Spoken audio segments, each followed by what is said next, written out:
Hi, and welcome to CMS Forex News. My name is Christina Robinson, and today is Thursday, March 13, 2008. New Zealand's retail sales in January was purely inflation-driven. Food prices have been skyrocketing, causing total sales to increase despite flat volume. Australia's economy got a boost of 36,700 jobs in February, thanks to the strong materials demand from China. Meanwhile, the unemployment rate shrank to 4% as the participation rate remained flat. Australia has shown strong economic data and seems to be steering away from the global slowdown.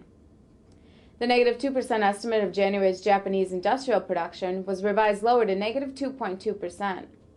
The greenback reached a 12-year low against the Japanese yen and was trading below 100 in the European session. The U.S. session capped the steam from the dollar bears. As stocks rebounded by 2 p.m. in New York, the dollar-yen pair was up 140 pips since hitting the 12-year low.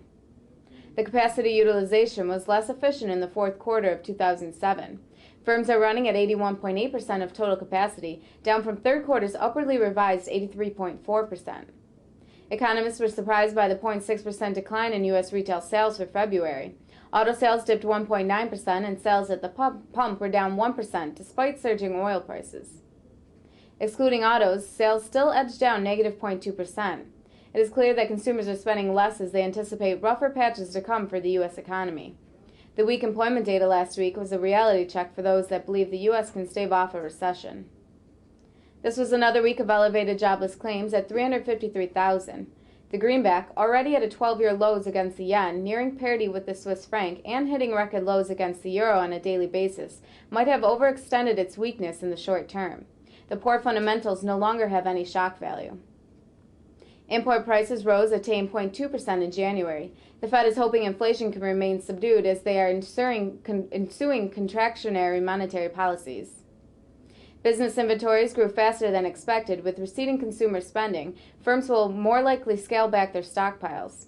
This was reflected by the record low of 1.25 in the inventory to sales ratio. The continuing weak data muffled what the Fed hoped to be a spark of hope for investors. Instead, the stock market started the day under, although it did manage to crawl back to positive by 1:30 p.m. Eastern Standard Time. The Euro-USD pair climbed another 50 pips to make it a total of 250 pips since Tuesday.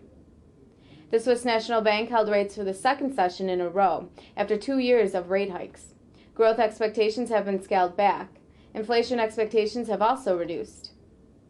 The Swiss franc is a safe haven alternative to the U.S. dollar and has been performing very well against the greenback. The two currencies came close to parity today, but failed to break through.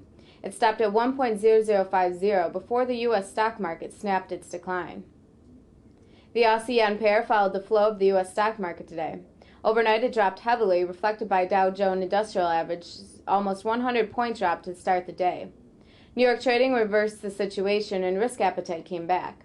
The Australian dollar-yen pair has then paired all overnight losses and gained 200 pips by 2:30 p.m. Eastern Time.